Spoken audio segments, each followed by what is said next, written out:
This is case in point 1-3, determine the impact on accounts, and we're going to be working through transaction number 3. We have already completed transactions 1 and 2 in the previous videos. In transaction number 3, the company will purchase $500 worth of supplies and $1,000 worth of furniture on account. Note, when an asset is purchased on account, cash is not paid when the asset is acquired, but instead is owed. So we're going to go back to our 3 steps in determining the impact of our accounts.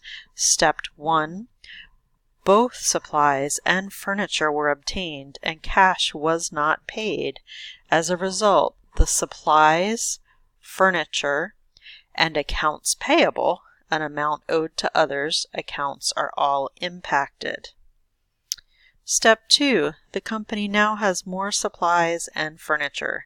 In addition, Nathan's Donut School owes more money than it did before the transaction. Therefore, all 3 accounts have increased. In this transaction, each account is impacted by a different amount. Supplies, which is an asset, are increased by $500. We purchased $500 worth of supplies. Furniture increases by $1,000. Furniture is also an asset, so furniture increases by $1,000.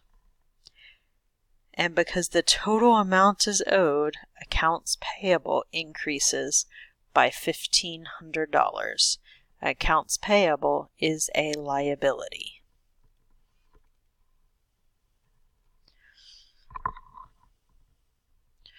Notice that our accounting equation still balances.